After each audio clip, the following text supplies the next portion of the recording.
What do you guys do? Oh. We're just making it. Yeah, that's great.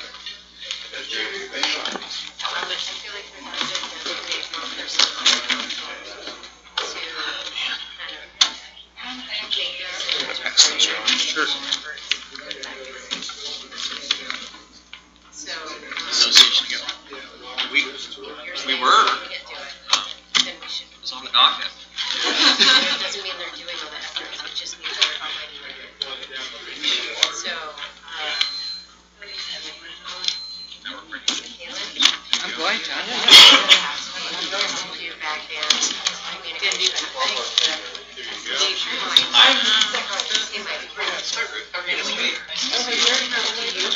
Absolutely. You got the invite now. Next guy. You can see I look a little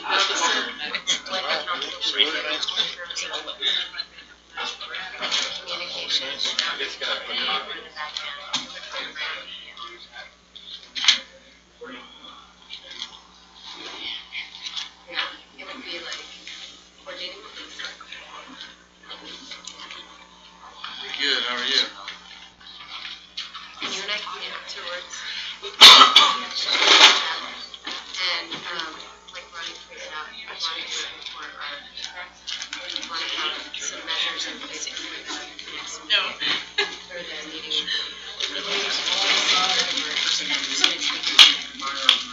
Karaoke, yeah. Yeah.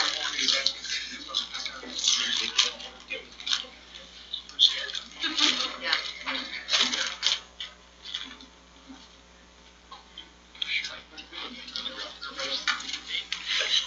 Well, if you're passive at the time, Ronnie, then what I can do is totally sitting right you next to are you. the one that has the most information, which is why I invited you to meet with me. What did you say? I know, I do know where he is. Maybe right to the restroom. We'll wait till he gets back, then we'll start our meeting.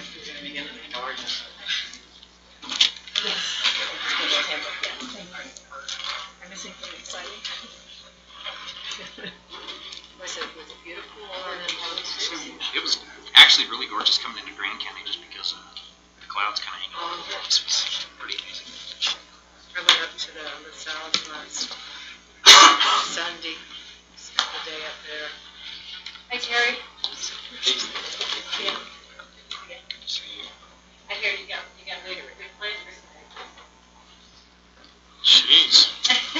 I guess, I don't know. We'll find out. Okay, where's Zach, right? You don't want to be at the table, let's be at the table. I would prefer.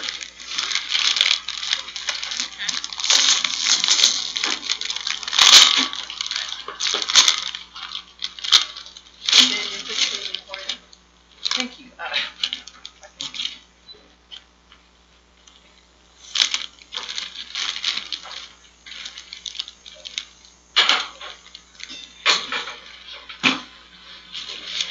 Welcome. It is now 12:13, and we will open this special workshop of a joint city council and county council meeting. To begin with, we will have Zachariah Levine will introduce our guest, and then we should go around the table and introduce ourselves so that everyone knows each other. So, welcome and thank you. So I think all of you know me, Zachariah Levine, Community Economic Development Director of the county. I'm happy to introduce Lincoln Schertz and Brandy Grace from Utah Association of Counties. Both Lincoln and Brandy are on staff there and have been for some time now. Very experienced in the Utah political scene. And you probably know that UAC functions very similarly to Utah League of Cities and Towns. Helps to represent and advocate for counties, the legislature, and make sure that our challenges and opportunities are known and the Utah legislature is responding accordingly. In working with the county council during the council retreat this year, we identified a need or an opportunity to get some additional training on how our elected officials locally can best represent our citizens' interests on Capitol Hill. And so that is what precipitated today's workshop. So Lincoln and Randy are here to have a very candid conversation with all of you about how to keep pace with what's going on the Hill and not to feel like it's drinking from a fire hose up there, I'm sure, and just really how to best insert yourselves into the process of representing your constituents and interests. So that's to add anything, or jump right in. I guess I would just say that in preparing for today, Lincoln and I were really clear that the best format for today would be a candid conversation. It's not meant to be a one-way flow of information. It's a real Q&A session with it. Introductions: Curtis Wells, Grand County Council. Greg Halliday, Grand County Council. Evan Clapper, County Council. Eva Jones, City Council. Ronnie Guthrie, City Council. Mike Duncan, City Council. Emily D. House, Mayor, City. Jalen Knox, Grand County Council. Terry Morse, Interloper. Future Grand County Council member and Mary McGann, Grand County Council. Should we have people in the audience introduce themselves? Since there's, okay, why don't you start, Leslie? I'm really curious about this.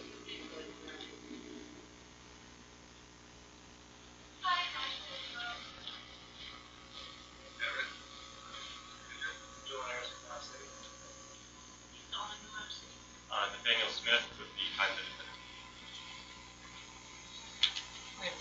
Chris Baird with Grand County Budget Office.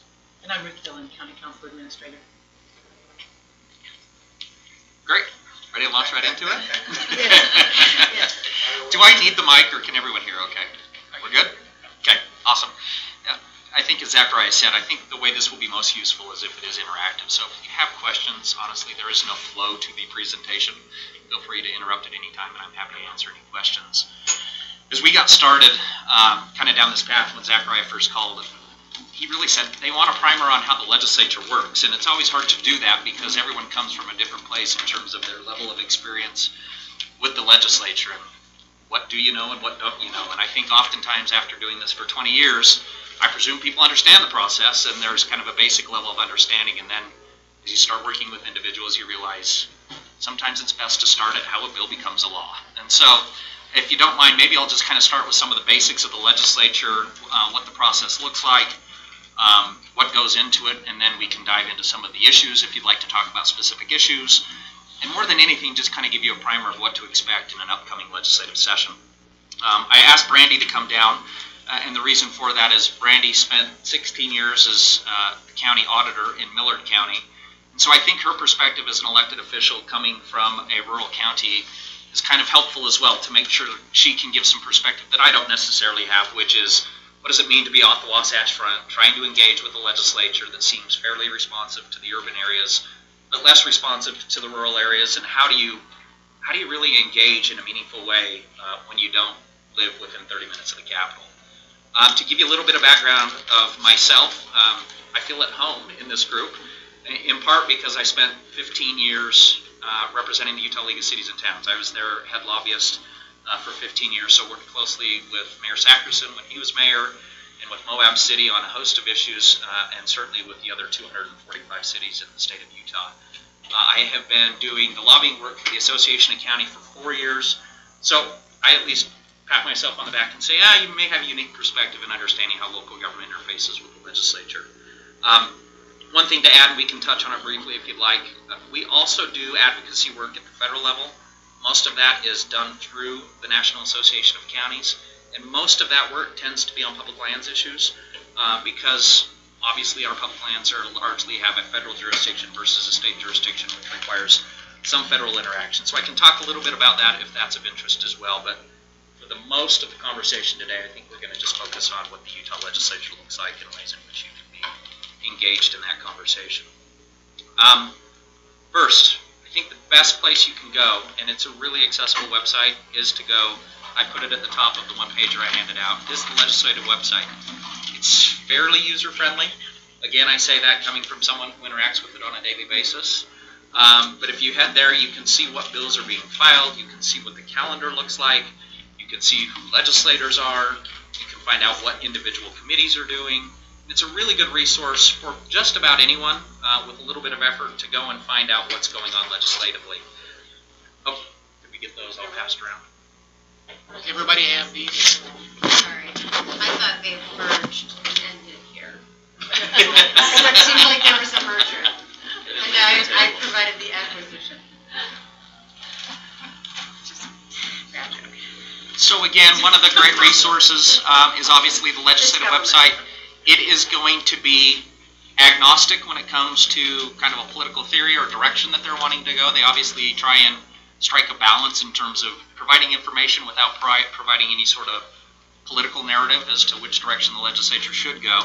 If you want to find a political narrative as it relates at least to cities or counties, the League of Cities and Towns website, which is ulct.org, is another great place. And then obviously the Association Counties, which is uacnet.org, is another great resource, which will be more in the narrative of here's what our agenda is. So it will be more agenda focused, but we'll obviously touch on some of the very issues that you'll see on the legislative website. I think the most important thing to well, let me back up a little bit. I'm trying to start at the basics, sorry. 75 member House of Representatives. Redistricting is coming up. They're going to start the redistricting process next year. I think you're going to see less rural seats and more urbanized seats as you see kind of the exponential growth that continues to happen on the Wasatch Front, both in Salt Lake County and Utah County. There is going to be less rural focus than there is today, which is kind of almost hard to say because there are so few members that come from off the Wasatch Front. To give you some perspective, Ralph Okerlund, who is the senator who has the largest district, if you were to overlay his district on the East Coast, it covers about 6 states. So that gives you an idea of how big some of these districts are just based on the geographics versus population dynamics that we have here in the state of Utah. Of the 75-member House, we have 52 Republicans and 13 Democrats, so it's a supermajority. Oftentimes when you hear about politics, either at the national level or in other states, you hear about the ability to filibuster, the ability for an individual party to kind of force a dialogue. If any of you have been watching Kavanaugh, you can see that playing out before our eyes in terms of how the parties interact. In Utah, that doesn't exist. They have supermajorities, so the Democrats could not show up, and the Republicans can still essentially do whatever they need to do in terms of a legal requirement. And so that does have a unique dynamic. The dynamic works in both ways. It obviously makes it really easy to advocate because you don't have to figure out how your narrative applies to both parties per se. You have a narrative, and if you can make sure that your narrative largely kind of in lines with the political theory, in large part you can get a lot of stuff done. And I know that may sound bad that you don't have to pay attention. You do have to pay attention to the Democrats, especially on budget issues. But as it relates to policy issues, it's just important to understand that there is supermajority in both the House and Senate. If you see in parentheses, I put there 38. The reason 38 is there is because that's the minimum number of votes you need out of the House to pass anything. So essentially, as long as 38 members are present and you get 38 votes, you can pass anything in the Utah legislature. On the Senate side, same dynamic, 29-member Senate, 24 Republicans, 5 Democrats, likely to be 6 this year. They're going to pick up a seat in the Senate, I believe. And again, you need 15 votes out of the Senate in order to pass anything. The reason that's important, and I mentioned this a little bit further down, but I'll talk about it now. In the legislature, we have a bunch of rules. And I think the first thing to understand about the rules in the legislature are all rules are meant to be broken. And what I mean by that is every rule you have can be overturned with a majority vote. So they have rules on when you can introduce a bill. Unless you get a majority vote to introduce a bill past that point, then they can overturn the rule or suspend the rule in order to do what they need to do. And so oftentimes in the legislature, you'll think there are these hard and fast rules of things that you have to do or timelines in which you have to meet. It's really important to understand that any rule can be overturned by the body that created the rule. And since these are all legislative rules, essentially a simple majority vote can overturn any rule. Now, politically speaking, that gets a little bit more difficult. Obviously, anytime you're trying to overturn a rule, people are going to start asking questions as what's the narrative as to why you're wanting to overturn these rules, and oftentimes that gets politicized. But generally speaking, you should just assume if there's a rule, don't simply rely on the rule as part of your advocacy strategy and assume that that's going to handle the issue for you. Does that make sense? I've seen a lot of groups say, oh, the bill hasn't passed the Senate yet. It was the last day for the bill to pass the Senate. I'm good. I don't have to worry about it, and walk off Capitol Hill. And then you'll see legislative leadership suspend the rule, move the bill over, even though the rule wouldn't allow them to do so, and all of a sudden they're flat-footed, they're not even there, and something is moving by them very quickly. So very important to understand that rule. The reason that's important, just the basics of the legislative session. It's a 45-day long session. It starts at the end of January by Constitution. It starts the Monday after Martin Luther King Day, so that last Monday in the month, and runs for 45 calendar days. They are legislators. They all want to go home on the weekends, so they don't work weekends formally. So there are 33 formal working days in the legislature. In 33 days, last year they introduced over 1,000 pieces of legislation. If I'm not mistaken, it was 1,100 bills. So just doing some quick math, you're cranking through hundreds of bills every week. And so in terms of trying to understand what's moving and how quickly it's moving, we did an analysis, and it's a couple years old now, but on average they spend about 9 minutes total per piece of legislation. So if something's important to you, understand your window of opportunity is about 9 minutes. Now, that's an oversimplification of the process. There are obviously bills that you'll read about in the paper that they spend far more time on. All that means is they're condensing the time they're spending on other bills, meaning that some bills are literally getting 1 or 2 minutes or 30 seconds of dialogue or discussion. And the reason for that is we have a lay legislature. Again, another blessing or curse, depending on your perspective. It is not a professional legislature. Unlike most states, we don't have professional staff for individual legislators. So legislators rely on interns to do much of the staff work, which means there's not kind of a formal staff body that on a day-to-day basis, whether it be during the session or after the session during what's called the interim period, there's not a formalized staff that's per se driving an agenda for an individual legislator. Now that doesn't mean they don't have staff. They do have the Office of Legislative Research and General Counsel, which acts as their attorney. It's a nonpartisan body that's essentially supposed to give legal advice to a member based on what they're wanting to pursue. So they're not saying politically, we don't think you should do this, or we should move in this direction. They essentially do what they're asked to do by a legislator, which oftentimes means legislators who don't understand certain aspects of the law will ask them to draft unconstitutional pieces of legislation. And what the staff at that point is supposed to do is say, we believe this to be unconstitutional, but we will draft it for you and just add a note that we do not believe as legal staff that this is a constitutional piece of legislation. So what I'm trying to demonstrate through that is understand you have this staff that, yes, is supposed to be drafting legislation, but really that is their only function. In terms of providing policy direction or a narrative in terms of which policy the state should pursue, that's largely happening at the political level and not at a policy level from the standpoint of having professional policy staff in certain areas. Now this staff does, the limited staff that they do have, do staff the individual committees, but I would say most of those duties are administrative in nature. It's making sure that the meeting is noticed appropriately, making sure agenda items are put on the agenda, attachments are there. But in terms of directional advice, they try and be really cautious about making sure that they're not providing directional advice to the legislature. Yes? I have a question. This has bothered me for some time, and I haven't found an answer. Notice here, there's 29 senators from the state. We have 29 counties. Correct. Why don't we have a senator from each county? It's unconstitutional. How can that be unconstitutional? Because the federal government is set up that way. So in the state of Utah, which is obviously a different constitution than the state, they have found that it has to be based on population. And so when it was originally established, it was established for that very reason. We had 29 senators to represent the 29 counties. It was deemed unconstitutional and said that it had to be representative of a district based on population. So both the House and the Senate are based on population. Then why have a Senate? Obviously, you want a counterbalancing government. You want, a bicameral government based on the federal government. But again, constitutionally, under the Utah Constitution, not under the federal Constitution, it has to be based on population. People ever try to do the Constitution? Not that I'm aware of in my 20 years.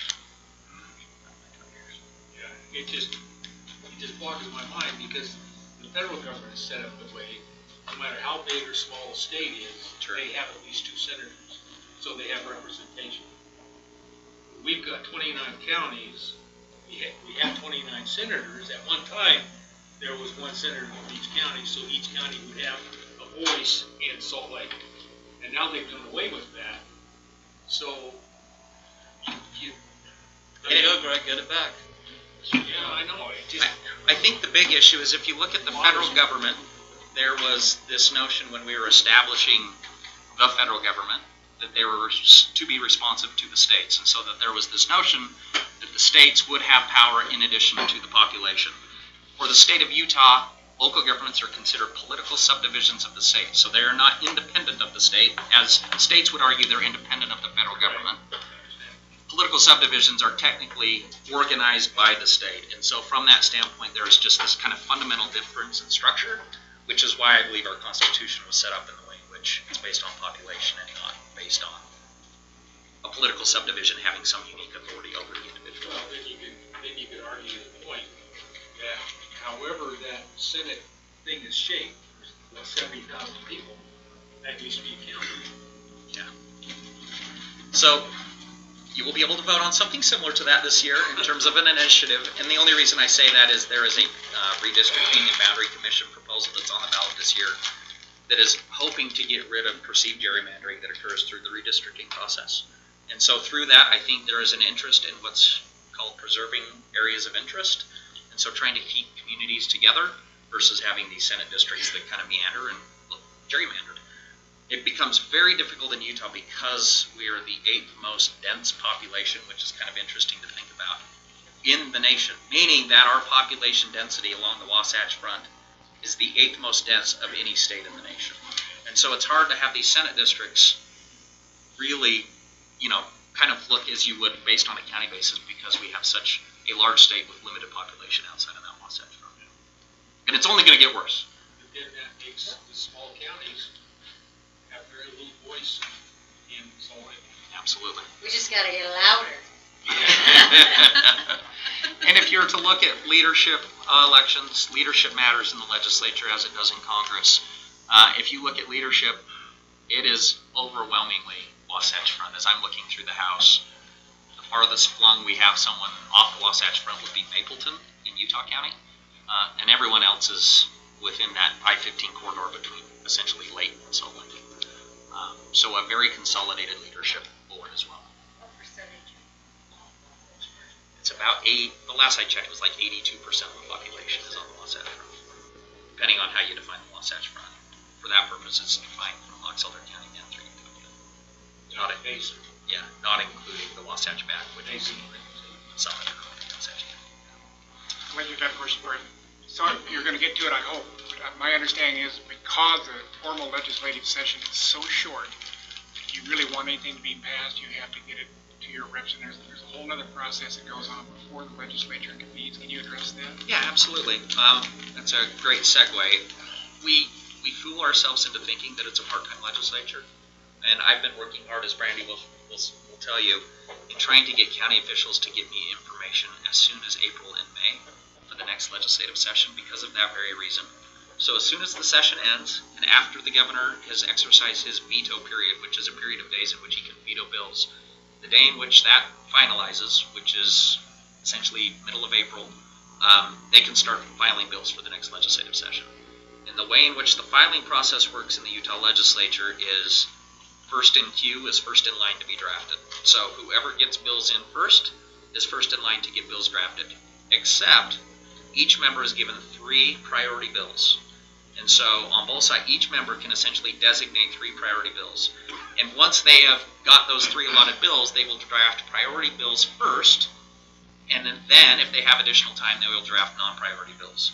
So ideally, you want an early bill with priority status in order to get that bill drafted quickly. What the legislature uses is what's called the interim process in order to vet that legislation. So this list here is a list of committee bills, of bills that have been identified as priority bills by a member on those individual committees that are going through the committee process. So what that means is a member can say, I want priority status of my bill and I'm going to essentially prioritize and get it in early. That process will then work through these interim committees, which vet the legislation in advance of the legislative session. The reason a member wants to do that is obviously because they can have some assurance that their bill would be drafted, but also if they get a favorable committee status out of the interim, they get to skip a committee when it comes to the legislature, which means it goes immediately to the board for full consideration of the body in which it started. So, to back up a little bit and tell you a little bit about the process, like Congress, every bill that gets introduced has to go to a committee, and it starts in the committee for the member that started the bill. So if a senator starts the bill, it will start in a Senate committee. If a House member starts a bill, it will start in a House committee. After a committee, and I'm presuming in this case is that it's passing through the process, if it passes the committee, it is, and let's say we're starting with the Senate bill. If it's in the Senate, it goes to a Senate committee, passes a Senate committee, it's then put on the Senate calendar, is what it's called. Once it goes to the Senate calendar, it gets read in, which means it gets introduced to the entire Senate. So in a committee, it's essentially a subcommittee of the entire Senate. It gets read into the Senate. That's considered its first reading. So the clerk essentially just reads it in and says, bill such and such is before the Senate. That's considered being read in for the first time. Then it is voted on in what's called its second reading. So this provides the sponsor of the legislation an opportunity to formally present his bill to the entire legislature. The legislature votes on that bill on the second reading. If it passes the second reading, it's sent to the third reading calendar. The third reading calendar is considered the final vote in the Senate. So the third reading calendar is the important vote, but any step along the way, it can be stopped. So if the committee doesn't recommend the bill, it dies. If on the second reading, it doesn't get 15 votes in the Senate, it dies. If it goes to the third reading, doesn't get 15 votes, it dies. And so oftentimes you'll see bills that will pass the second reading calendar, and you'll hear senators say, aye on 2, which means I'm voting on it on the second reading calendar, but I have reservations, I may vote no on the third. So as you're listening, you'll hear, because they do a verbal vote, they'll say aye on 2, which means pretty good indication that this person still has some concerns about your legislation that you need to work out. And it goes to the third reading. If it passes the third reading, oh, yes. Sorry, would you clarify for me, when you say reading, it sounded like you meant only the title of the bill. So the first reading is only the title of the bill. The second and third reading is a formal presentation to the Senate.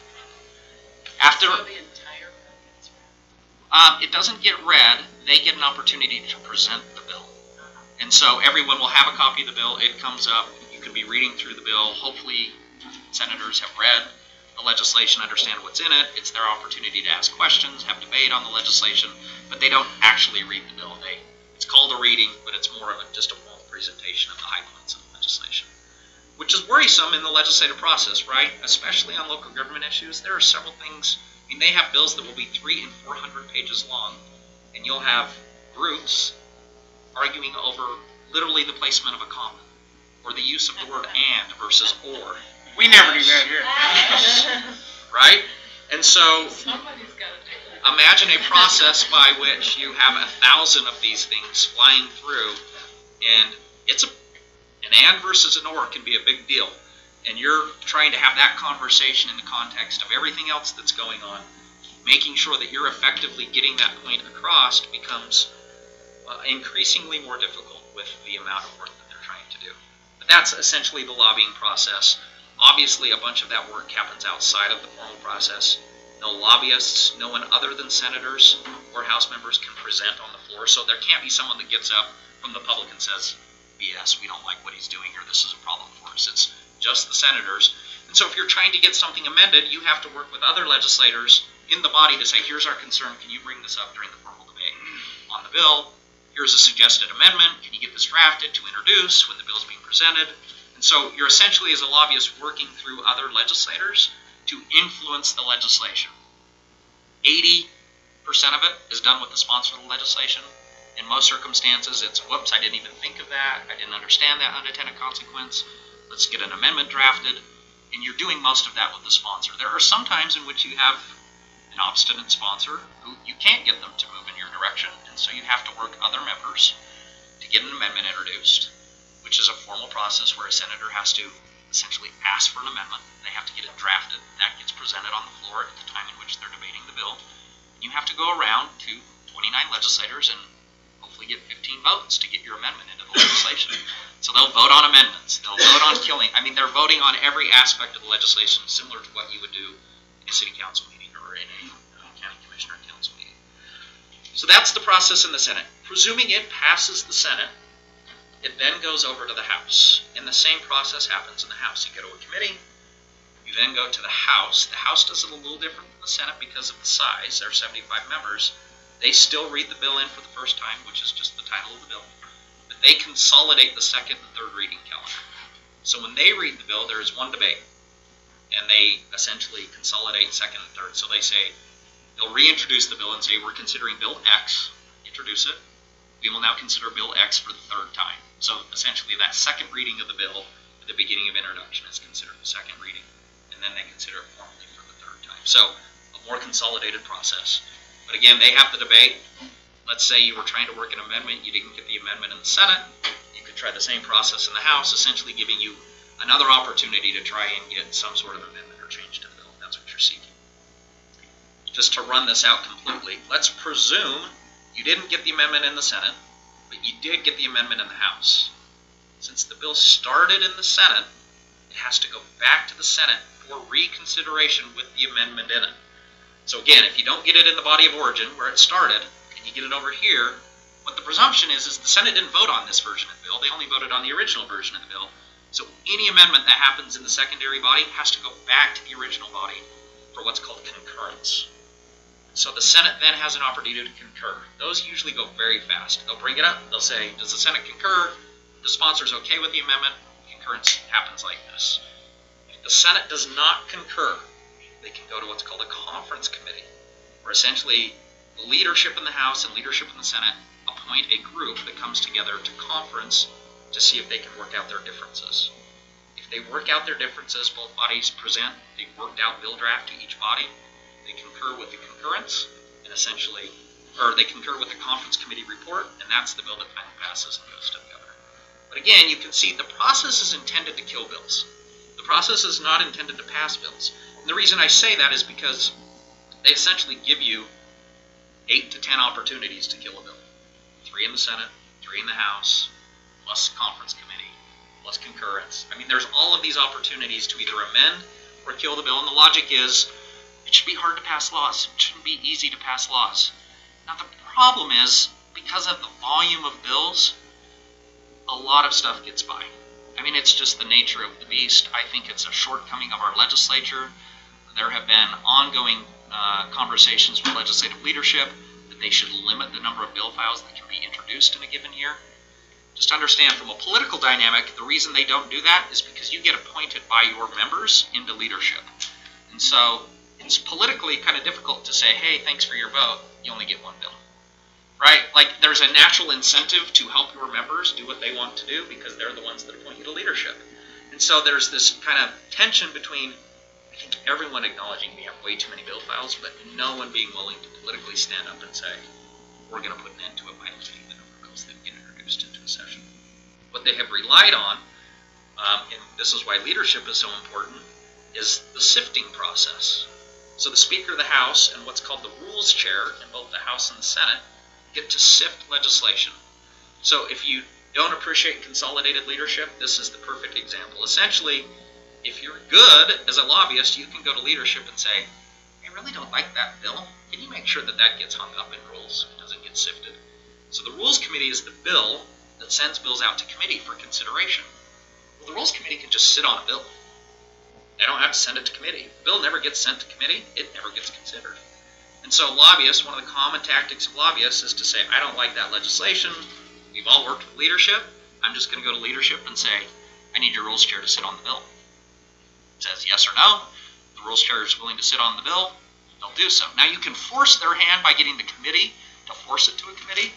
But generally speaking, and it's more of a dynamic in Utah than in other states, we tend to follow our leaders. And with that, oftentimes there is a hesitancy to overturn the speaker's ruling on an issue or the president's ruling on an issue. And if you do, you better make sure you're pretty concerted about how you're going to do it. So from a lobbyist standpoint, kind of the thought processes I go through is if I have to overturn the speaker, I better understand what's going to happen to all my other legislation that I'm working on, because I can assure you, they take prisoners. And in doing so, they'll say, okay, if I was doing something here and you overturned me, just know the other 10 pieces of legislation you're working on, we're going to hold them hostage until you get back in line. And so, I mean, there is this political dynamic that takes place between lawmakers, both on the individual lawmaker level as well as on lobbyists who are representing advocacy groups or individual interests in the legislature as well. So that's the basics of how the process works.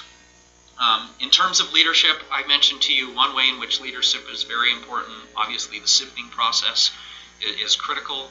Committee chairs have equally as much authority. So let's say I was working on a bill and I didn't want it to go to committee, but the Rules Committee sends it out to a committee. I can go to the chair of that committee and say, hey, don't put the bill on the agenda. Never gets on an agenda, can't be considered. So again, here's another process by which you're working with the leader of individual committees to make sure that either a bill does get advanced or does not get advanced. And so, as you can imagine, there's theoretically 1,000 of us up on Capitol Hill, all making these moves simultaneously on various pieces of legislation.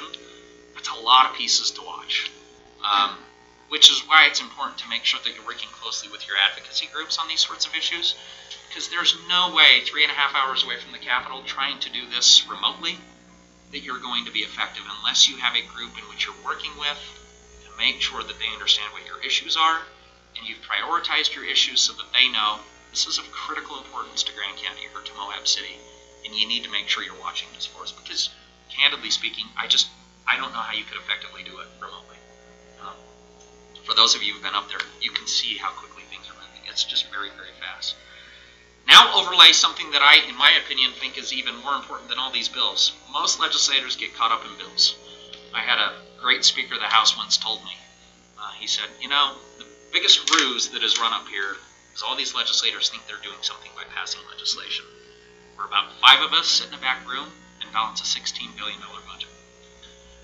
And so, overlay, at the same time all of this is going on, there's a group of individuals, and it's less than 10, that are figuring out how to spend $16 billion. Next year it's going to be $18 billion. And so in terms of the budget process, we go out to budget committees. Budget committees make recommendations. At the end of the day, leadership controls the budget. And so they have what's called the Executive Appropriations Committee. It is the, I won't say the only, the most important budget committee on Capitol Hill, and it is comprised exclusively of leadership on both sides. So it's House, Senate Republicans, and Democratic leadership teams. And those teams sit down and take the recommendations from the committees and construct a budget.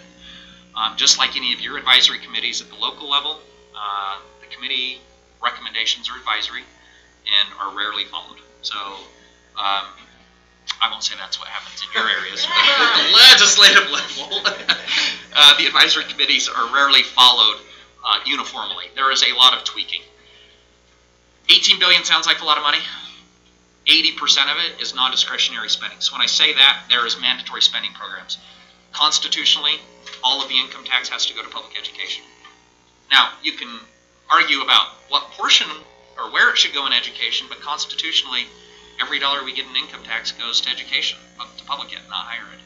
And so take the $18 billion budget and cut it by about $8 billion this year, and that's how much money is just off the books automatically to public ed. Then you look at mandatory transportation spending. The gas tax by Constitution has to go into transportation projects. Again, you can argue about which project it's funded, but generally speaking, you're not going to move gas tax dollars into corrections. And so you start going through the budget, mandatory Medicaid spending, mandatory retirement spending. There's all of these things that really consume most of the budget. They like to say we're arguing over the budget dust in terms of the appropriations. It's pretty significant when budget dust is $3 billion. And that means something, and there's a lot that can be done. We spend a lot of time working on appropriations issues, and that's because counties under the construct of the state of Utah are really the regional agents of the state. So if you look at Health and Human Services, if you look at Medicaid programs, local mental health authorities, health departments, Meals on Wheels, I mean, think of all those programs that are run in large part by the counties. Those are all technically state responsibilities, but they use the regional government as kind of the capital outlay infrastructure to provide those services. So From a county perspective, we spend a lot of time talking about how are we going to fund jails? How are we going to fund Medicaid? How are we going to fund the health department? How are we going to fund all of these programs that are state responsibilities? Indigent defense, a whole host of these things that we do as we run courts and jails and health departments. On the city side, not as much the game. Again, cities, the way we've developed and constructed kind of the overarching authority for the state of Utah, cities are not agents of the state. They're independent political subdivisions, and so in terms of their taxing authority, it's pretty unique to them, and they're not providing those services that otherwise would be considered state responsibilities. Now, in the appropriations process, and where you see a lot of lobbyists for local governments, Joel has experience. I do some work for West Jordan City. He used to be in West Jordan. I spend a lot of time on transportation funding. Like I said, on transportation, yes, there's gas tax. Yes, it has to go into transportation. There's a lot of jockeying as to, do I fund a project in West Jordan? Do I fund a project in Grand County? Do I fund a project up Little Cottonwood Canyon? And so there is a lot of lobbyist interest in figuring out how to spend those dollars. And in large part, they're either hired by developers or they're hired by cities and or counties who are wanting specific projects. So some of the big projects that you're looking at, I-15 core in Utah County, there were 30 lobbyists working on that $3 billion funding package. Mountain View Corridor in Salt Lake County, you've got all the cities as well as a huge development community pushing for prioritization of that funding. So again, on the funding side, there's a lot of discussions as to where the funding goes. And if you're interested in that, it's a little bit more straightforward than the political process because you're only talking about 8 to 10 individuals that are really dictating how this works. But it is all behind the scenes. 90% of this work is not done through the committee process. It's done in working with leadership. And what traditionally happens, and you'll see through the basics on the session dates, it's kind of, we have these committees, here's a finalized budget. Vote on it tomorrow. And so you've got essentially 104 legislators who, for the first time, are seeing a budget that's $18 billion that they're voting on tomorrow. So these meetings with legislative leaders and so forth, hammering out this $18 billion, are these open meetings as No. Utah law defines it? Nope, they are not. That's where all the essential decisions are being made. Yep. Are they not? Yeah. What's wrong with this picture? So the legislature who created grandma did not make themselves subject to grandma. And so the Open and Public Meetings Act, as it relates to caucuses, are also not open to the public. And so the Republican and technically the Democratic caucuses do not have to be open. So the parties can meet individually. And the logic is, hey, this is a lot. It's really complex work. We have to have an opportunity to meet together in a non-formal fashion in order to get some of the nitty-gritty work done. But you also have to understand with that comes that a lot of those decisions are made outside of a committee process. And it's just the nature of the beast. In my opinion, the legislature is not going to change that because, one, pragmatically, I don't really know if they could. But secondarily, those in leadership like the consolidation of power. Right? And I'm not trying to be critical, but there's some value in the consolidation of power as well that some people get and others don't get. But yes, I wouldn't say all the decisions are happening behind closed doors, but there is just like in any politics, I know oftentimes we think we don't do it, but there are a lot of discussions that happen before you get to council meeting. And yes, you have a formal process, but then there's also the informal discussion process that occurs as well. And so you just have to appreciate that is the process. I'm not opining whether it's good or bad. It is what it is. And so being engaged in it, you just have to understand that and figure out how you work it. Again, doing that from 3.5 hours away, very difficult. Having someone that can help you with that process depends on what kind of help you're looking for. Like I said, policy help, in my opinion, it's really easy to rely on associations to do policy help. And it's really easy for the county in particular to rely on the association to do big picture budget items. You know, Department of Health funding, corrections funding, etc. The individual, I need money for this local arts program, or I need money for this specific road, or I need money for this thing. In most circumstances, an association lobbyist is not going to be all that helpful because they can't get in the middle of that, right? You got to have someone individually that's kind of helping you with that sort of stuff. Would be my recommendation as I've seen it work successfully. So I've talked a little bit around the budget just to make sure you understand what the budget looks like if it's of interest to you. Budget prep is going on right now. So the process in Utah is the governor is required to present a budget to the legislature as the executive. He and his budget team, which are his department heads, are working on that budget now, and they do what's called the building block process. So they put in kind of the big rocks, if you will, in terms of what the budget should look like. On December 19th, at a minimum, he usually does it the first week in December. He presents a budget to the legislature, and in doing so, he presents it to that Executive Appropriations Committee. They, generally speaking, just accept his budget and approve his budget in form. Once it's been presented to the legislature, he's met his constitutional requirement, so he's presented a budget. It's always kind of a funny thing. If you talk to legislators, most of them say, we don't even look at it. We just put it over here, and we start our own budget process. That's not entirely true. Like I said, the big building blocks, they're largely going in the same direction as the governor because he's the executive. He has an understanding of how these departments need to work. But certainly on the discretionary spending, the legislature has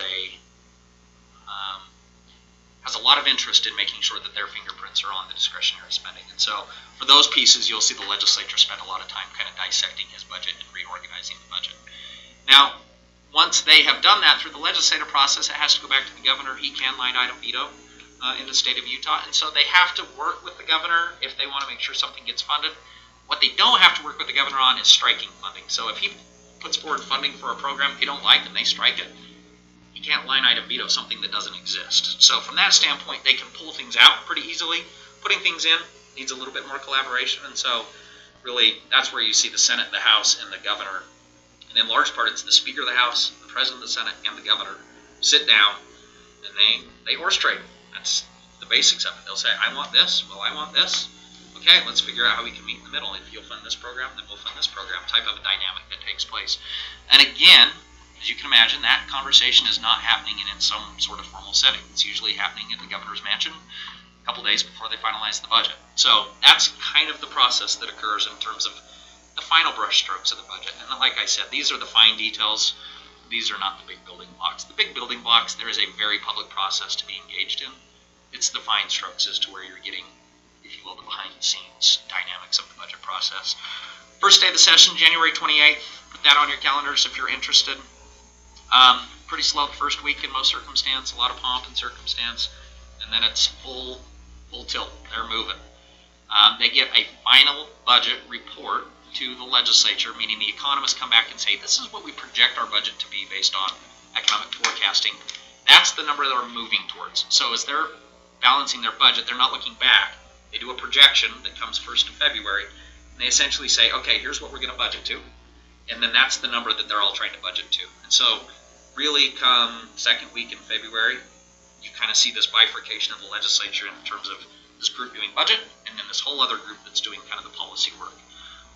So that just gives you a flavor of how significant the budget is, especially to leadership. Getting their attention on a piece of legislation that affects one interest group is really, really hard because they're balancing a checkbook over here that's pretty big. And so either using lobbyists or just making sure you're working with your legislator is really, really important to the process. And I can't kind of overstress the importance of making sure you have a long-standing relationship with your legislator. It is not going to be helpful to only call your legislator in January. Like, you need to be working throughout the interim with your legislative group from this area in making sure that Carl and Dave Hinkins and others understand what your priorities are and what you're working on, because now's when they can be effective. Now's when they can start laying the groundwork for a direction in which you're trying to go, especially on budget items, but certainly on policy issues as well. If there's important issues, now's the time you need to be sitting down with them and building that relationship. And just like when I always put it in the framework of kids, because this is what my kids do to me, if they only come when they're asking me for stuff, usually doesn't go that well. If we're working on something together through the process, usually works out better for them. Same thing exists in lobbying. You gotta understand that you've got to help them with what they're trying to accomplish as well as they're trying to help you. So you just can't look at it as kind of a one-way street, that they're there to represent you and there's nothing that they get in return. So try and figure out a way that you can build the coalition with your lawmakers to do something that's mutually beneficial, I think would be kind of the basic 101 of the lobbying piece. Last day of session is March 14th. Like I said, after that, the governor has about 2 weeks to do vetoes on legislation. Bills become law by default in May. It's, I believe, the third week in May. I didn't pull up the exact date, but it's usually that third week in May is when they become effective. Any budget bill doesn't take effect until July 1 that calendar year. So again, the budget setting process is for the next year. And so their fiscal year starts on July 1. So anything that you get funded, just understand you're not going to get money until July 1 as it relates to those appropriations. In terms of key committees for local government, I'd say the biggies are political subdivisions and revenue tax from my perspective. Government operations does a lot, but it seems to be more of a technical committee. So they spend a lot of time talking about the technicalities of how to administer certain aspects of government, how to administer an election, how to pay for election. I mean, it's the very basic technical stuff. Political subdivisions is more of a policy body.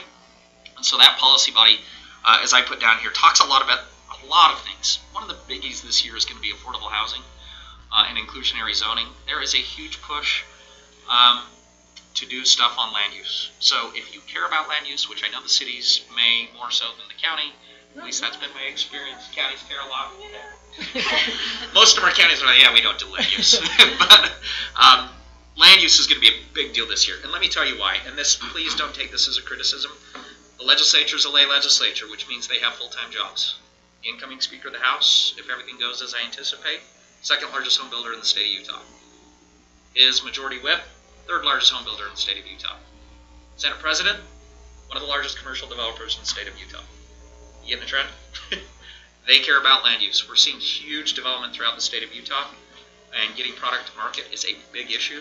So your permitting process, your zoning process, all of those things are of significant importance. I don't know your experience, but generally speaking, there's a healthy tension between developers and local governments who have to approve their developments. Just understand you have a legislative leadership that is very interested in relaxing the ways in which cities or counties can restrict zone. So understand that. Doesn't mean it's bad or good. It just means you need to understand what the playing field looks like. And one of their big issues is affordable housing. Right now we have a lot of cities that are really hesitant to do anything that includes density. And for them, density equals affordability. I would tend to disagree, but understand at kind of the big level, density equals affordability to a lot of these developers. And so when we as local governments restrict density or projects that have significant density, they're trying to figure out ways to restrict your ability to restrict them. And because local governments are subdivisions of the state, if they pass a law that says you can't, you can't. And so there's been a lot of work. I know the League's working very closely on this issue to figure out ways to address the issue of affordability and also maintain local zoning authority, whether it be the city or county level. From a political standpoint on zoning, and then I'll leave that as an issue, there is a group called the Property Rights Coalition, which is in large part the Realtors Association, most of the major home developers in the state of Utah. And their big push is we should preserve property rights, which means we should restrict local government's ability on certain zoning provisions. Top line. I'm not saying that it's uniform, but that's kind of the top line of the narrative and kind of the tension in that relationship.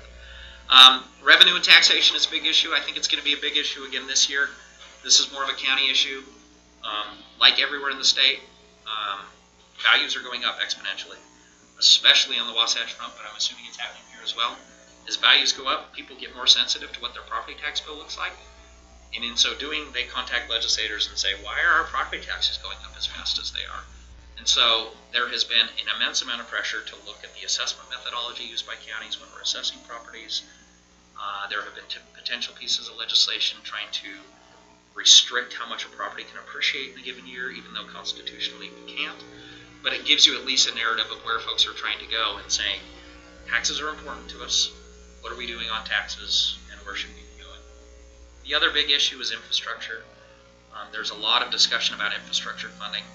The logic behind the legislature is we should be using infrastructure as essentially a rainy day fund or an infrastructure bank, meaning that if we're paying cash for projects in the good times, if the economy ever softens, we can pull money back out of that investment, and it's essentially acting as an operational rainy day fund, meaning as it softens, we can just slow down on projects without having to cut programs. And so you're going to see the legislature, because we're seeing about a 12% increase in what they're anticipating budget increases to be this year, that there's going to be a pretty significant investment in infrastructure. To that end, the legislature in the last couple of years has given local governments a couple of different tools to try and address their own transportation issues. One has been a quarter-cent sales tax increase that now can be passed by the county council or commission without a vote of the public. Again, it's up to you how you want to do that. Understand that if you don't do it by 2022, the cities can then come in and impose them individually. So if the county does not do it by 2022, then the cities within the county can impose that tax and essentially take the money that would otherwise have come to, then split between the counties. So it's one of those things, as city and county, you should probably sit down and figure out what you want to do. The general direction of the legislature on this is they're wanting every county eventually to impose the tax because we have a $8 billion shortfall in transportation from the state of Utah. Have you guys already done? Okay, so you guys are just putting it on the ballot. Okay. So thank you. One question I got for you. Yep. You mentioned anxiety over rising property values. We were taught down at ULCT that by Utah law that for existing property, valuation would go up the next year, but an owner's tax bill, in the absence of a change in certified tax rate, will not change. In other words, he paid $1,000 in taxes last year in the absence of a declared tax change. Even though his valuation goes up, he'll still pay $1,000 this year. So that's not exactly right. That is right in the aggregate, but not in the individual. So I'll just do the quick tutorial on this. In the aggregate, what the legislature has done, the way they've constructed the law through Truth in Taxation, is they say, we're going to guarantee Moab City $1 million in property tax. Now, the valuations individually by an individual property owner can go up and down and fluctuate. At the end of the day, we're going to peg a certified tax rate that gets Moab City $1 million.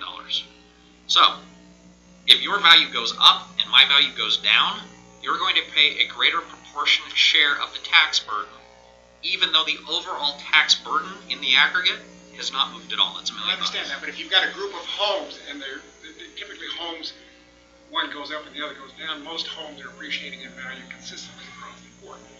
Under that circumstance, there wouldn't see any much of a change in that. Right. If you presumed that everyone moved equally. In most circumstances, there's at least a little bit of this, and obviously as you infuse commercial property that can be appreciating differently, you're going to see values change. Even though, and this is the hard part for most citizens to understand, is they presume their tax went up, that means the government's getting more money. So, no, we're still getting the same amount, you're just paying more because your neighbor's paying less. Does that make sense? So we have been working very closely with this committee to make sure they understand that process. Like I said, there have been a lot of pushes to say we're not going to allow for appreciation greater than a certain amount, or we're going to limit the ways in which local governments can raise money. We've beaten most of that back, but it is, again, with appreciation and values, you can imagine the tension built on this issue. I only put down UAC resources, but I can talk about the legal resources. If you look under UAC resources, there's a host of places that you can get involved. The Policy Coordination Committee is a committee that we have during the interim period that's giving us general directional advice leading into the next legislative session. Like I said, of the 1,000 pieces of legislation, they're probably giving us advice on 20 bills or 20 concepts. So it is big picture. It's not the little stuff. Because most of the little stuff, we're not the ones pursuing it. It's a legislator who's pursuing that we're responding to whatever is being filed. But on big picture stuff, there's probably 20 pieces of legislation that we're actively pursuing or know is out there and we're actively responding to. CivLAC it's the Civil Attorneys Group. So what this group does, it's the non-criminal issues, but the civil issues, where CivLAC comes in and provides really a technical resource to us in saying, here are some legal things that you may not, that are deeper dive than the policy issues. If you want to have kind of that deep dive into the legalese of an individual policy, this is a group we rely on to kind of vet where the comma goes, if it's an and or an or. It's that sort of technical expertise that we use there, largely comprised of civil attorneys at the county level. Our affiliate groups, because counties have independent elected offices, the clerk, the recorder, the assessor, etc., we have an individual group for each of those independent elected offices, including the economic developer, so they're the only non-elected group. And we, again, take advice from those groups on things that are important to their specific profession. So assessors are talking about assessing methodology, and economic developers are talking about revolving loan funds. So it's very kind of hyper-technical in terms of an individual office or expertise. And again, if you're interested, we can get you in touch with those. The county commissioners have an affiliate group, but again, that tends to be much more broad policy than the individual affiliates like the assessors or clerks, which are most of the stuff we get from them is pretty technical in nature. The Legislative Policy Committee is kind of the roll-up committee that meets only during the legislative session. So it's largely comprised of the Policy Coordinating Committee, and it's kind of taking it to the next step. It's a fair amount of commitment. We meet on a weekly basis at the legislature. So if you want to come, I know it's exhaustive. We are working on resources to allow you to participate remotely. My experience is remote participation is just that. It's not going to be as helpful as in-person participation, but certainly we want to make it available, recognizing that a 7-hour round trip is probably not feasible for most of you on a weekly basis. So 8-hour round trip. Yeah. I was going 70 and a 40, so it was 3.5. Yeah. I'm Let's- kidding. Let's say 8. It's winter too, that's good. So we got snow. Oh, then we have snow. You're right, Mary. We do a UBIT committee because we handle behavioral health and health departments as well. There's a UBIT committee, which is the Utah Behavioral Health Committee, which handles most of the Medicaid issues and behavioral health issues. Obviously, we have a group of economic developers. The Sheriff's Association is kind of affiliated, but not really. They operate independently. We tend to pick up a lot of their issues in terms of the political resources, but if you're interested in law enforcement issues, we do staff and work with the Sheriff's Association very closely. During the session, we do daily emails and weekly emails, if that's helpful. We're trying to figure out, so if you have feedback on how best to communicate with you, that's helpful. We have a tool in which we can see how many people read our emails. We get about 20% read. So it's not huge, and so we're trying to figure out, okay, is there a better way in which we can communicate with folks on what's going on, recognizing that many of our members can't make it up on a weekly basis. And then obviously we're revamping our social media and website to try and provide just a more consistent resource in which you can find information. I've also put on there different boards and commissions that we sit on so you can see if there's a specific area of interest. We generally have membership, whether it's through the Governor's Office of Economic Development, or through UDOT committees, or through chambers of commerce, or state agencies. Most of those have local representation, and so we appoint members to these various boards. If you're interested in one of these subjects, let us know so that when an appointment comes open, if you're interested in criminal justice, let us know, and then we keep you in a database so that we know when a seat comes open on the CCJJ board, hey, this person has interest in this issue, let's see if they'd have interest in serving. So, great way for us to just understand where your guys' interests are.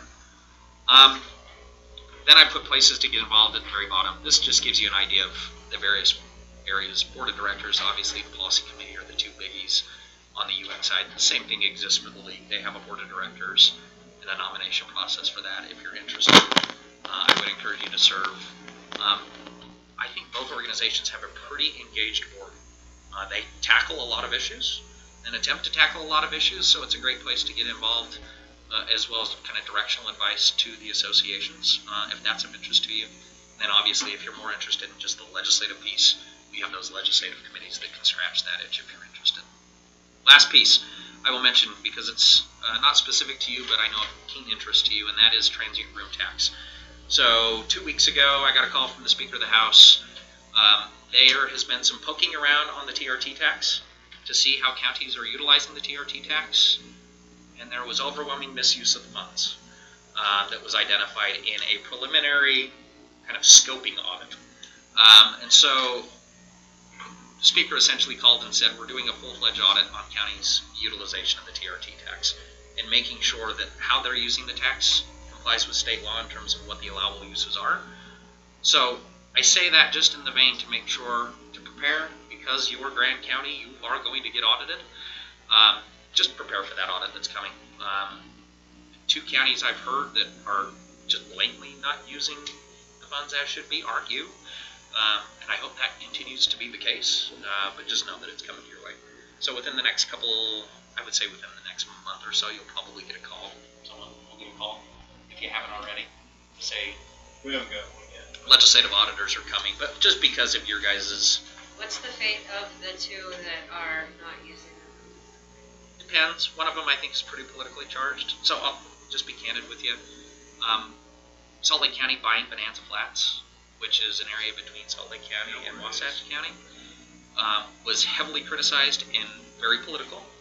And I think those who lost that fight, meaning that they bought it instead of allowing it to maintain its private status, are wanting to say that it was an illegal use of the TRT tax. So that's one of them. It's going to be as political as it's always been on that issue. The other one is Davis County. I have not looked into what Davis County was using their funds for, but I did hear Davis County was pretty rampant misuse of funds. So those are the only two I've heard of at the top level.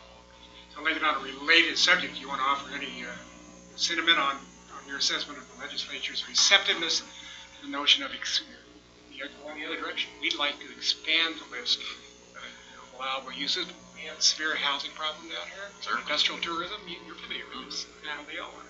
Yeah, so I've talked to many folks at Grand County about this issue. Politically speaking, to be candid, I think until we see the results of the audit, it's going to be hard to make the charge. Just because you've got legislative leadership essentially calling the audit, they're going to want to make sure that there are some guardrails around how these funds are being used. Once that audit comes out, I think we will have to measure what our response is. To be honest, I think this legislative session is probably going to be tough because it's going to coincide with the release of the audit, which I don't think is going to be all that favorable. And so figuring out how we pivot off of that and come up with a strategy as well as a narrative as to where certain counties should be able to have more flexibility is going to be unique when they're trying to say we're being overly flexible under the current criteria that we have. They did not give an indication as to how long it would take them to do the audit. Generally speaking, audits come out towards the end of the legislative session, not a little bit after, so you're looking March, April timeframe. So they're not going to have the audit. No, I don't think they'll have it done before the session.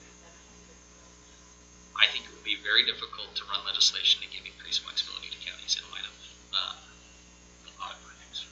Yeah, at least the preliminary audit findings. Like I said, it's timing in politics, just like everywhere, is everything. And so we've just got to figure out the right time. And I think you could do yourself some damage if you try and pursue something and lose. Sometimes it's better to just kind of stop, regroup, and figure out that there's going to be a different time to pursue the agenda if that's where you want to go. But keeping real close contact with Robert about what we want, even if it doesn't have legislation. Absolutely.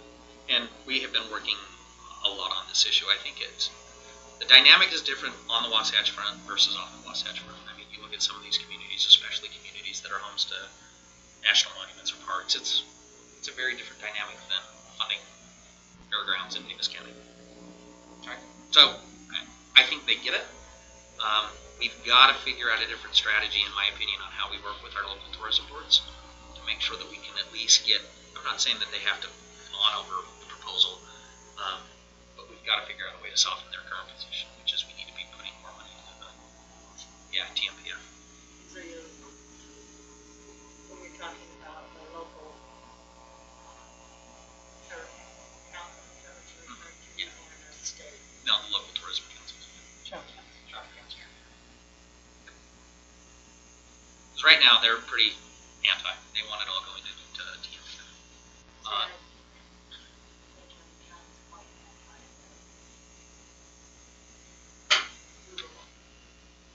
I mean, I think that's something locally you certainly can be working on, is figuring out a way to get them to soften their current position. Because everything I'm hearing from Vicky Barella and folks up at State Tourism is this is a non-starter for us. And so overcoming some of that is going to be difficult unless you can get them to see the wisdom that if you don't have a good product, you're going to start losing the tourism that they're trying to promote. Is there a distinction between rural committees and Yeah, I mean, I think we'd be more successful if we can isolate 4th through 6th class counties instead of having it apply to 1st through 3rd. Just, again, it's the dynamic I was just describing. I think everyone views what's happening in the Wasatch Front very differently to what's happening in areas that have national parks or monuments. so to isolate that? But that, we don't feel that would be possible for the audit. I really don't. Not based on what Brad Wilson was saying, his perceived widespread misuse of the funds from the current construct. That's my political read. I'm happy to work with you to see if we should pursue something, but I think sitting down with Carl and others, he would probably have the same read. I think he does. I'm just wondering if in this year of the audit, if there's some ways that we could maybe, instead of working on flexibility of how the funds are used, or looking at, like you said, isolating and treating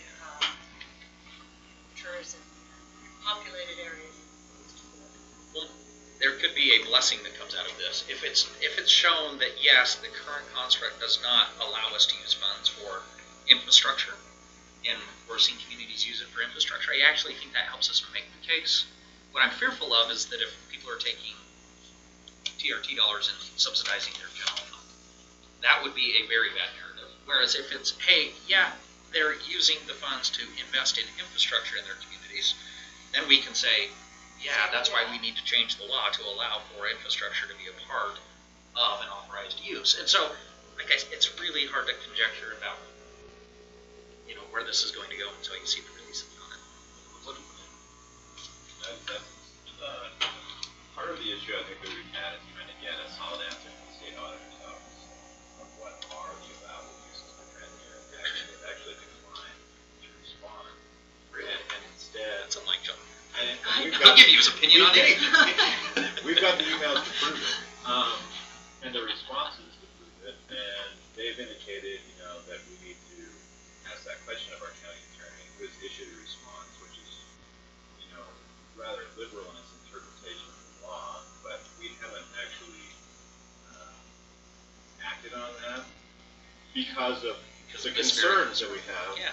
And so, I don't know if you ever lobbied the auditor's office for answers to questions, but I think that's one of the biggest problems that we have with the law is somewhat vague. Well, and The way that it's written, it can be interpreted in very different ways, and the state auditor's office doesn't actually draft a memo on their interpretation of the law, how it's going to should apply, and how the county really would expect it to follow in any of the interpretations. Well, and that brings up a good point. Curtis and I were actually in a meeting with Des Barker, who represents the tourism industry, kind of broadly speaking, and he kind of was giving the same counsel of, I think that's an allowable use. Just have your county attorney opine that that's an allowable use, and you should be good. I think that's going to get us in the pickle we're in right now, and so I think that's good feedback. We can say, let's get a little tighter as to what we mean and say what we mean. That way, we've got some really hard paths direction. Government's going to say, be happy to comply if they put that in. Yeah, that's good feedback.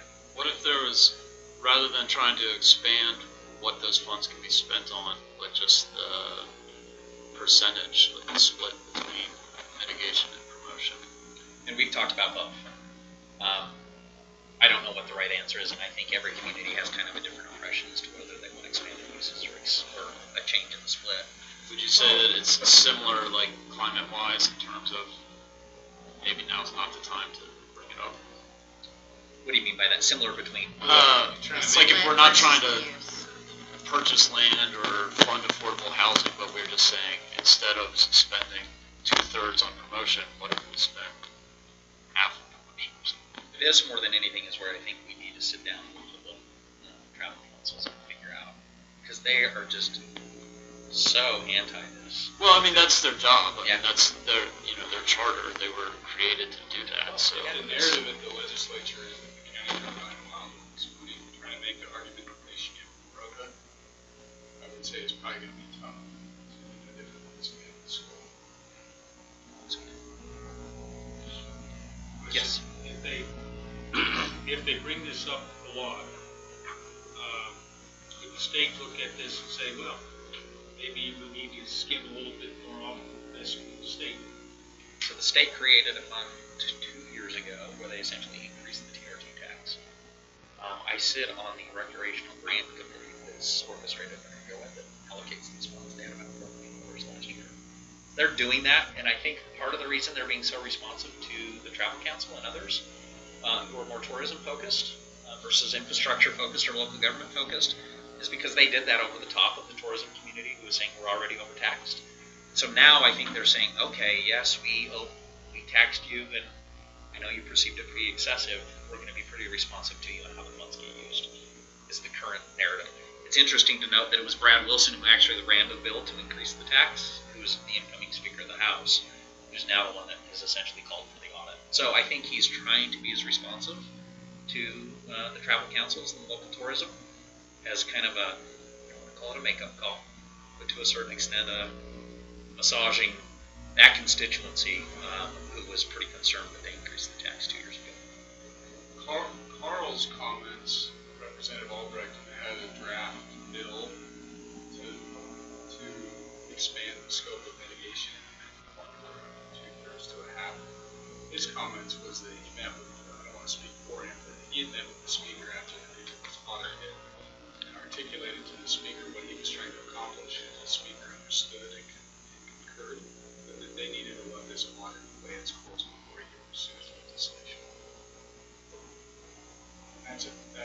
So we're not having to draft a bill with these concepts. There's already a legislator that represents this district that understands and is willing to pursue this legislation. But we've got a timeline that we've got to manage with this model. So can I say something just real quick? So we as a group have a meeting scheduled 4 p.m. on October 30th. It's a joint meeting, and I think that it would be really good for us to come prepared to that meeting and list our priorities for the upcoming legislative session, and then from there we can, do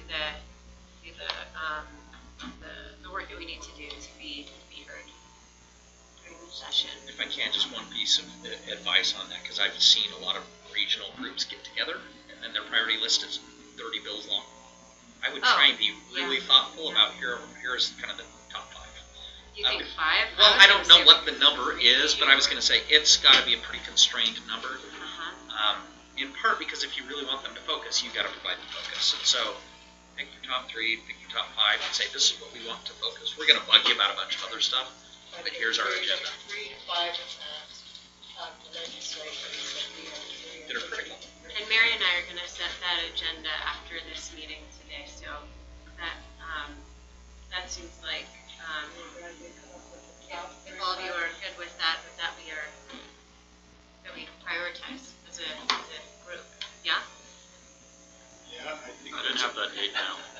good idea. Well, we haven't really set it, it's been tentative. We should, tentative the 31st, wasn't it tentative? next year, we should get that meeting scheduled for March, April, we talked about that this year.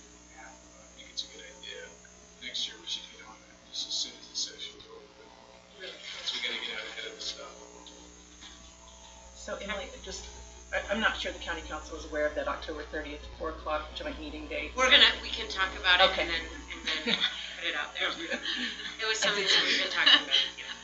I'm not sure you're aware of rifle season. Just say it. Back to that anyway. Priorities. Exactly. That's what I brought it up. Brandy, anything? I'm sorry, I just spoken. No, you were great. I just want to emphasize one thing that Lincoln didn't mention is, so these new policy committees that we're working on for this leading up to the session, that's new for this year. Prior to that, we aligned with affiliate groups, so our auditors, the treasurers, and they kind of focused on their areas. This year, we are realigning those with subject areas, so revenue tax, general government, public safety. And our hope in doing that is to just encourage participation. So if you have different areas, regardless of your elected office, if you've got interest areas, then you'll participate. So we just encourage. We've been having those meetings monthly, as Lincoln mentioned, leading up to the session. And then we'll have our weekly legislative committee meetings. But anyway, I just wanted to mention that. Take a look at those if you're interested in participating. We're trying to make that easier for those that want to participate remotely. But we've had pretty good response so far. I would say more activity during the interim than probably ever before. So it's pretty exciting. Yeah. Question, what's the difference in the phase? On the colors. Yes. So, oftentimes you'll get a piece of legislation that has not yet been drafted, and so you get a title, and the title will give you a little bit of an insight. And so the black are things that it's like, yeah, we may have some interest. Red, it's clearly we're going to have an interest, and yellow is highly likely we're going to have an interest in this issue. So Red is, we know there's interest, yellow, Yeah. most likely black perhaps. black, you better keep an eye on it because it could involve you, but we're not quite sure yet. So on the housing issue, locally, we are pursuing inclusionary zoning, but both the city and the county have moved to a development or an administrative approval and a legislative one to streamline it. So I'm wondering if there's a way that we can present that as a narrative to work more well with the legislature, that we're not blind to these other issues and trying to address it all. So first and foremost, I think I would do a one-pager on what you are doing to try and make it more developer-friendly, I guess, and get that to your legislators in particular, but also make sure you get it to us and get it to the League of Cities. I know the League in particular because for every county there are 50 cities that are knee-deep in zoning, and for the most part, counties generally don't do as much. So make sure the two associations have that, because I know Cameron in particular is looking for case studies of here's what we're already doing. The perception among legislators is we're not doing anything and we're making it harder, and so. And they are celebrating. League way. They are celebrating in their league way the efforts of our city and county both. And trying to make it more, because I think that's the sort of stuff they're wanting to see is we're already doing this. We don't need the legislature to tell us to anymore.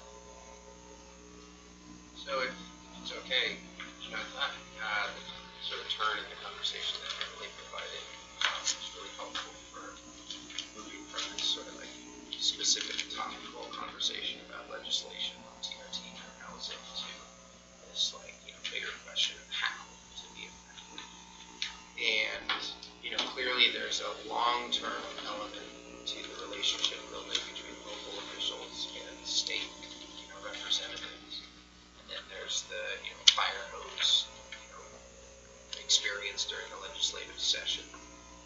And I'm just curious if you can share either your experience, sort of best practices for local jurisdictions in terms of being efficient and effective, given that we also have volunteer elected officials, and we're small and we're separated. So given the challenges that you're aware of, maybe just some recommendations on how to be efficient and effective.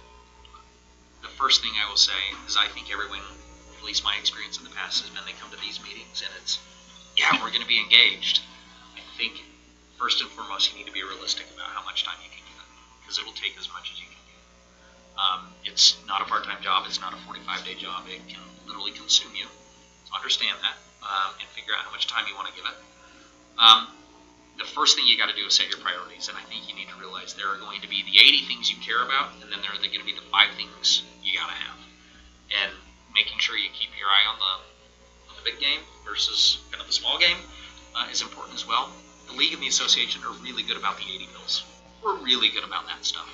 So get that stuff to your respective group and say, hey, we care about this, we care about this. We're really good at managing that kind of technical stuff. But you got to recognize, especially for the League, you've got 250 members. Like you've got, either it's got to be a priority or you've got to build a coalition to make it a priority for multiple cities. Or on some of these things, I think you need to realize either it's going to take a very concerted effort on your part, or you may want to consider hiring someone to help you kind of manage some of the day-to-day stuff on big issues. Again, I'm not endorsing go hire a contract lobbyist, but at the same token, I think you just have to manage what you can give it versus what it's going to take to be successful. Because it can be a really frustrating process if you kind of give it half an effort and it never seems to work. That's part of the reason why. And so it sucks being 3.5 hours away. Get that 4 hours away. Again. Depending on the weather, let's put it that way, or if the road's closed because of fire, that can happen. And I think we do a good job. I would like to speak for Cameron and think he does a really nice job. If you make something a priority for the association and you get them to commit to it, they'll do a really nice job of taking that and running with it. So make sure you have some buy-in, obviously, so you don't get them crossways, but try and get some buy-in and make it a priority for them. I think Grand County would say that I'm pretty successful on things that aren't a priority for all of our members. It's like if you need a meeting and you don't have a relationship with the speaker, I can get you to see the speaker. I can get you in to see the Senate President. I can get you in front of the folks that you need to be in front of. But you also have to remember, from my perspective, I've got 28 other counties wanting me to do the same thing, and so we can do that on 1 or 2 issues for every county. I can't do it on 50. And so just figuring out how you use us, and then recognizing, like I said, the 80 to 100 issues that we're tracking. it's always nice to understand your personal perspective on it, but for the most part, the associations do a nice job of kind of catching all of that. The one place I have found that I will fall short, there are some unique circumstances. I'll give you one in particular. This was when I was with the League of Cities. They were changing a sales tax exemption for mining equipment, right? Giving an exemption for certain mining equipment. Top line, in the aggregate, it was like $1.5 million. It was not a lot of money when you think tax base is $580 million. I'm like, it's $1.5 million spread across. Like, this isn't something we're going to waste a ton of time. What I didn't appreciate, because they didn't tell me, was it was 80% of Wellington's tax base. Whoa. And so I got a call after the session saying, we lost our entire tax base. Can you help us?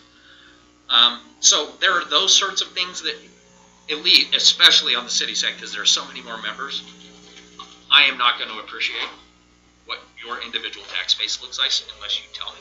And so for those sorts of things, we're going to try and provide you information, but to a certain extent it requires you to also say, this is huge. This is big for us. We were successful in fixing it for Wellington in the next year, but they literally had no tax base for a year. So that gives you some perspective of it's important to understand, and something that seems insignificant in the aggregate can be absolutely detrimental.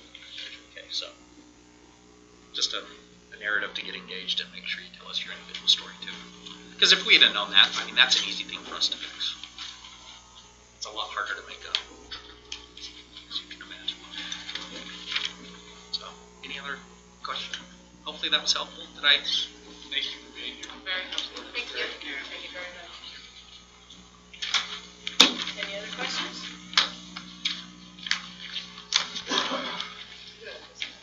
Awesome. For the session.